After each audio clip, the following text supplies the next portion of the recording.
Hello friends, तो कैसे हैं आप सब। आज हम बात करते हैं capital receipt and revenue receipt के बारे में।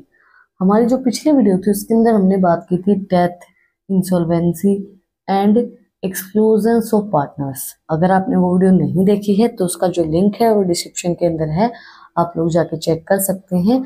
आज हम बात करते हैं capital receipt and revenue receipt के बारे में। Capital receipts and revenue receipts both are the important component of accounting. It is important to correctly differentiate between the two. Classification of these transactions reflect in the final statement of the company. Let us learn more about. देखो, capital receipt जो होती हैं वो आपकी balance sheet में show की जाती हैं, लायबिलिटी साइड के अंदर। अब क्यों की शो की जाती हैं? अब आपने बोला ना कैपिटल है आपकी, तो अब हमें बोला गया अभी कैपिटल है तो कैपिटल लायबिलिटी साइड में थोड़े ना शो होगी। लायबिलिटी का मतलब क्या होता है? हमारे खर्चे। कैपिटल रिसिप्ट का मतलब क्या होता है? वो पैसा, वो फंड जो आपको कहीं से रिसीव हुआ है। कहाँ से रिसीव हुआ है? आपने एसेट्स को सेल कर दिया, वहां से रिसीव हुआ है। आपने अपनी इक्विटी को शेयर कर दिया, वहां से आपको पैसा रिसीव हुआ है। आपने किसी को उधार पैसे दे रखे थे, वहां से आपको पैसा रिसीव हुआ है। तो वो जो पैसा होता है वो हम कैपिटल रिसिप्ट के अंदर लेके आते हैं। अगर हम और भी अच्छे से बात करें कैपिटल रिसिप्ट का मतलब क्या होगा? These have a nature of non-recurrence besides that they are substitute in the balance sheet in the liability proportion of them. The capital receipt is always in the charge for the income. The capital receipt is a kind of cash flow in the business that does not occur over and over again. And this eventually leads to the creation of liability in the future and also the decreasement of assets and takes place in the future. Capital receipt का जैसे मैंने आपको मतलब बताया, capital receipt balance sheet के अंदर liability side के अंदर लिखी जाती है। अब आप सोचेंगे लायबिलिटी के अंदर क्यों लिखी जाती है? भाई कैपिटल है, रिसिप्ट है हमारी, वो इसलिए लिखी जाती है क्योंकि हमें नहीं पता। अब हम एग्जांपल लें, बोरोइंग्स है। बोरोइंग्स क्या है कि हमने किसी को पैसा उधार दे रखा है। अब हमें नहीं पता वो पैसा हमारा आएगा या नहीं आएगा, है ना। हम श्योर नहीं है उस चीज के लिए कि वो हमारा पैसा आएगा या नहीं आएगा। अब इक्विटी है, इक्विटी के अंदर जब हम इन्वेस्टमेंट करते हैं तो सबसे ज्यादा रिस्की चीज होती है इक्विटी के अंदर इन्वेस्टमेंट करना। तो हमें नहीं पता इक्विटी से हमें बेनिफिट होगा या नहीं होगा, तो उसमें भी रिस्क है। तो इस वजह से हम कैपिटल रिसिप्ट को लायबिलिटी साइड डालते हैं, क्योंकि हमें नहीं पता होता है कि वो हमारा पैसा हमारे पास वापस आएगा या नहीं आएगा। क्योंकि कई बार क्या होता है, जब एसेट्स सेल करते हैं, सेल अगर हम कोई चीज कर रहे हैं तो हम किसी ना किसी मजबूरी में ही कर रहे हैं। तो वो क्यों कर रहे हैं, किस रीजन से कर रहे हैं, वो चीज भी मैटर करती है।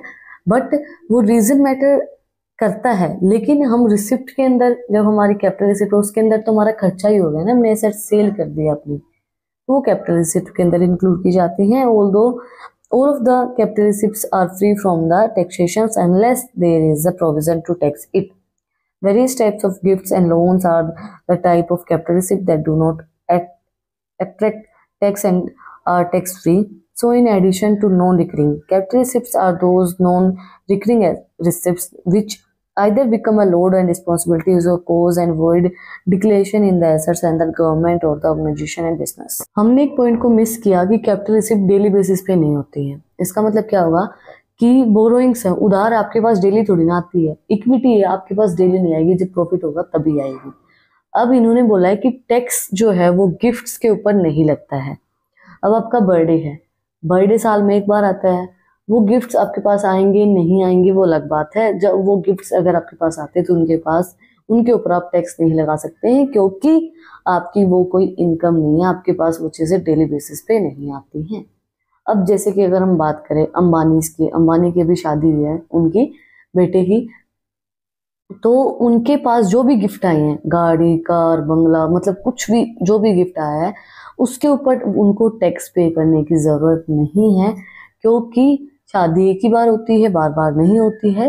तो उसके रिगार्डिंग आपको उसके ऊपर कोई टैक्स पे नहीं करना पड़ता है। जब आपको कोई भी गिफ्ट्स मिलते हैं, आपको कोई भी गिफ्ट कोई भी करता है तो उसके ऊपर आप टैक्स नहीं देंगे।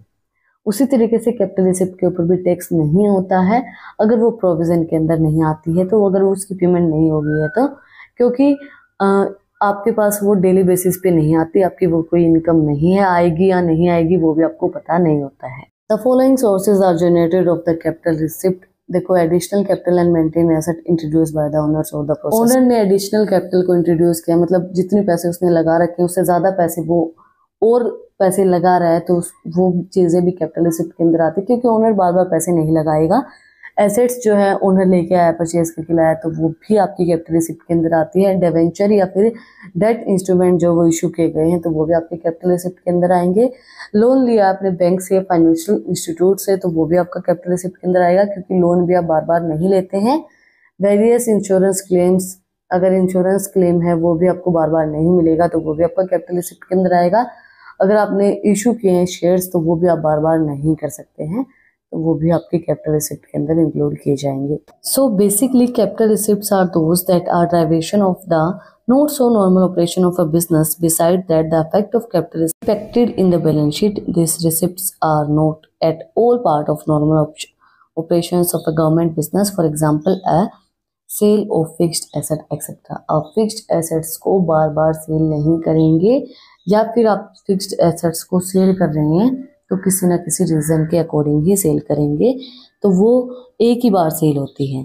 तो बेसिकली कैपिटल रिसिप्ट जो है वो आपकी नॉर्मल बिजनेस ऑपरेशंस के अंदर इंक्लूड नहीं की जाती हैं। जैसे आप लोन लेंगे एक ही बार लेंगे ना, इंश्योरेंस क्लेम मिलेगा एक ही बार मिलेगा, आप कैपिटल इन्वेस्ट कर रहे हैं एक ही बार करेंगे, साल में एसेट्स लेके आए एक ही बार करेंगे, तो ये नॉर्मल ऑपरेशंस के अंदर इंक्लूड नहीं की जाती है, इसलिए इनके ऊपर हमें टैक्स भी पे करना नहीं पड़ता है। अब हम बात करते हैं रेवेन्यू रिसिप्ट के बारे में। These receipt are major source of income for a kind of a business and without it business can't survive from long. This is result for the long normal and core business activity. Being a normal business result is the reason for the recurring nature. However, there is a little shortcoming associated with it.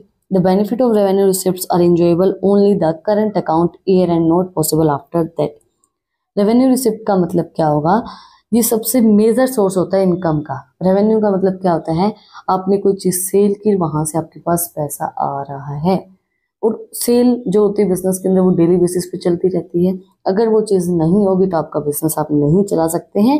तो revenue receipt जो होती है वो आपकी recurring nature की होती है, वो डेली बेसिस के ऊपर आपके पास आती है। बेनिफिट होता है ये बिजनेस का, जो बिजनेस इंजॉय करता है किसके अंदर?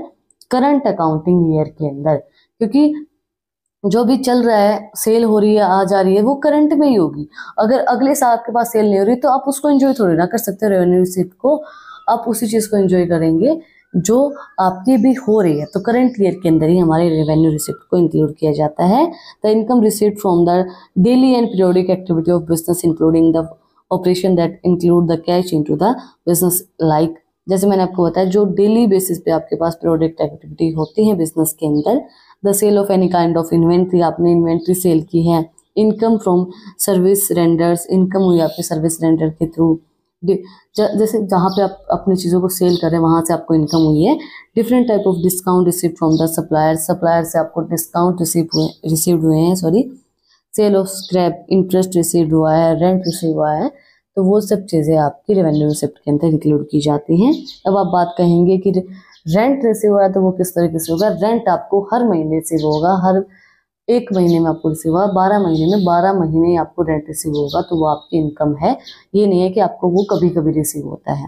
To sum it, all revenue receipts are recurring receipts and their effect is shown on the income statement. For a successful business, both receipt plays a prominent role as they both complements each other. दोनों receipt हमारे business के लिए important होते हैं, capital receipt भी और revenue receipt भी। Revenue receipt recurring nature की होती हैं, आती मतलब ये नहीं, देखो कैपिटल रिसिप्ट रिकरिंग नेचर की नहीं होती हैं क्योंकि पता नहीं होता आपके पास पैसा आएगा नहीं आएगा, बट रेवेन्यू रिसिप्ट का पैसा, अब रेंट है वो आएगा ही आएगा, हर महीने ही आएगा आपके पास, तो वो रिकरिंग नेचर की होती है रेवेन्यू रिसिप्ट। दोनों ही रिसिप्ट जो है वो आपकी एक इम्पोर्टेंट रोल प्ले करती है, इंपॉर्टेंट कंपोनेंट होते हैं आपके अकाउंट्स के अंदर। इसी के साथ आज का जो हमारा टॉपिक है capital receipt and revenue receipt वो कंप्लीट हो गया है। नेक्स्ट हमारे पार्ट के अंदर हम capital expenditure and revenue expenditure के बारे में बात करेंगे, एसेट्स एंड लायबिलिटीज के बारे में बात करेंगे, फिर हमारी जो यूनिट फर्स्ट है वो कंप्लीट हो जाएगी। अगर आपको आज की वीडियो पसंद आई तो आप लोग को बताइए क्या करना है, कमेंट सेक्शन में मुझे बताना है कि आपको वीडियो कैसी लगी। कोई भी डाउट है तो वो भी आप लोग कमेंट सेक्शन में मुझसे पूछ सकते हैं, और अगर आपको इन टॉपिक्स की PDF चाहिए तो टेलीग्राम चैनल का लिंक भी डिस्क्रिप्शन में है, वहाँ पे जाके आप मुझे सब्सक्राइब कर सकते हैं। और भी इंटरेस्टिंग इंटरेस्टिंग रील्स को देखने के लिए इंस्टाग्राम चैनल का लिंक डिस्क्रिप्शन में है, वहाँ पे जाके आप मुझे फॉलो कर सकते हैं। फिर मिलते हैं एक नई वीडियो के साथ, एक नए टॉपिक के साथ। Like share and subscribe. Thank you for watching my video and enjoy your life.